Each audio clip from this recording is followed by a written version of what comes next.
De par son emplacement géographique, le carrefour Diaroumé joue un rôle très important dans le transport terrestre et le commerce. Nous sommes en jonction entre Ziguinchor, Kolda, n'est-ce pas, et une partie même de la Gambie quand on est dans le département de Bounkiling. Donc la principale activité ici à Médina Wandifa, c'est le commerce. C'est la première activité.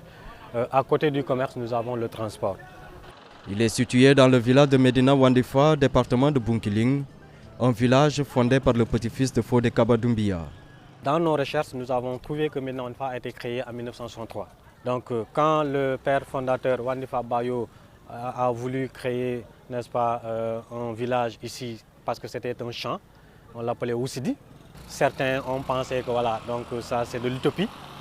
Maintenant, à partir de 1965, n'est-ce pas, d'autres habitations, n'est-ce pas, d'autres personnes ont commencé à venir, n'est-ce pas, comme les Dibanais, comme les Sama, n'est-ce pas, comme les Fati, n'est-ce pas, ils ont commencé et d'autres également sont venus. Avec le découpage administratif de 2008, le village est devenu une commune dans l'arrondissement de Diaroumé. Aujourd'hui, la commune elle est sans infrastructure.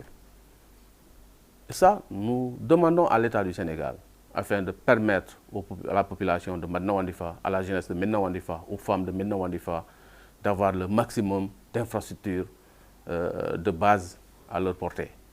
Le commerce, le transport et l'agriculture sont les principales activités qui alimentent l'économie de la commune.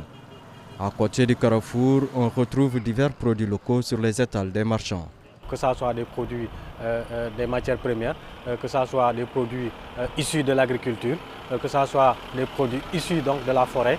Pratiquement tous les villages environnants de cette commune viennent ici à Médina Wandifa pour effectivement commercialiser leurs produits. C'est pourquoi il est devenu, n'est-ce pas, une ville, n'est-ce pas, de commerce. Et malheureusement, le recouvrement qui pose problème parce que les gens ne nous aident pas à payer, à s'acquitter de leurs droits. Et cela fait que ça tourne autour de 200 à 3 millions maximum par mois.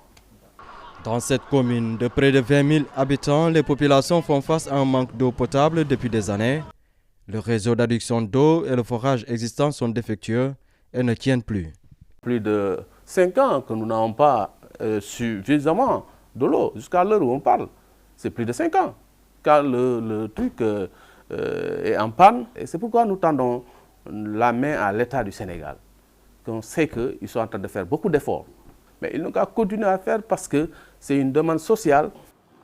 Pour améliorer les conditions de vie des populations, les autorités municipales souhaitent l'érection d'un commissariat de police et d'une brigade de sapeurs-pompiers afin de lutter contre la délinquance et les incendies.